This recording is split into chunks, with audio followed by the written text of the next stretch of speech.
आता वजन घेणारा कोण? सरकार. इन्शुरन्स कंपनी कोणाची? All India insurance company. 84% सहभाग कोणाचा आहे? तर शासनाचा.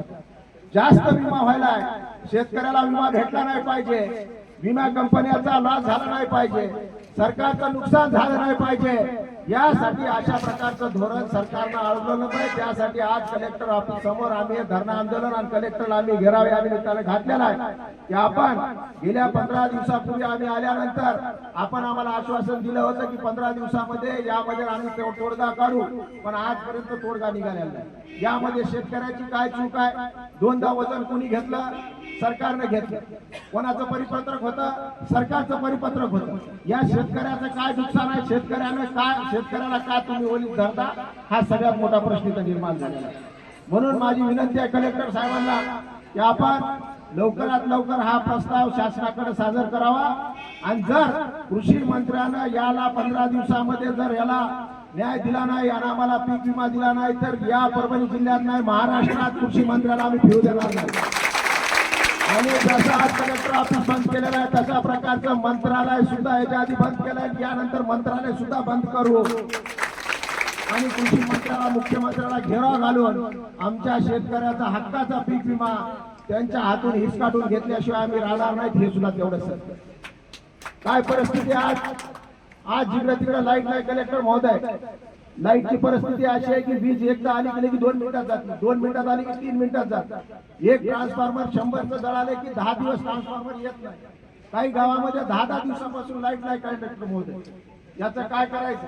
कालच माझ्याकडे शेतकरी आता साधं डिझेल लोकांना मिळणं गेलंय. एकाही पंपावर डिझेल उपलब्ध नाही, कॅन मध्ये कोण डिझेल द्यायला उपलब्ध नाही. मग शेतकऱ्याने काय मरायचंय का? शेतकऱ्याने काय आत्महत्या करायची का? आज तुम्ही पाहता ड्रीप असेल, फवारणी असेल, 10,000 कोटी रुपयाचं अनुदान आज थकलेलं आहे. कोणाला ट्रॅक्टरचं अनुदान मिळालं का? कोणाला ड्रीपचं अनुदान मिळालं का? कोणाला स्प्रिंगचं अनुदान मिळालं का? मग गेले कुठे पैसे? पैसे फक्त काय समृद्धीत गेले का? 10,000 कोटी रुपये शेतकऱ्याचे पैसे खाऊन हे गब्बर झालेले लोक यांना जमिनीत गाडल्याशिवाय आम्ही राहणार नाही. म्हणून माझी कलेक्टर महोदयांना विनंती आहे की आपण लवकरात लवकर याचा जास्त उद्रेक होऊ नये म्हणून आमच्या हक्काचं जे काय पीक विमा आहे ते पीक विमा लवकरात लवकर देण्याच्या संदर्भामध्ये तुम्ही राज्य शासनाला विनंती करा.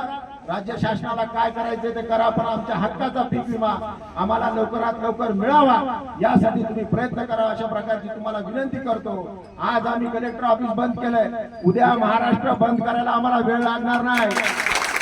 म्हणून आपण या निमित्तानं मी शासनाला इशारा देतो की जर 15 दिवसामध्ये आमचे पीक विम्याच्या हक्काचे पैसे नाही आले तर संपूर्ण परभणी जिल्ह्यामध्ये चक्का जाम केल्याशिवाय आम्ही राहणार.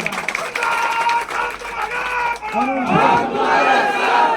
शेतकऱ्याचे घामाचे पैसे खाणारं सरकार, शेतकऱ्यांचं रक्त पिणारं सरकार, या सरकारला कधी आम्ही माफ करणार नाही. म्हणून या सरकारला शेवटचा इशारा देण्यासाठी आज आम्ही कलेक्टर ऑफिसला आलेलो आहे. माझी विनंती आहे साहेबाला की आम्हाला आपण या निमित्तानं इथं निवेदन देऊ, आज आम्ही चर्चा करू आणि त्यानंतर त्या चर्चेमध्ये आपण आम्हाला काही सांगा. आमचं समाधान झालं तर आम्ही जाऊ, नसता आम्ही इथून उठणार नाही.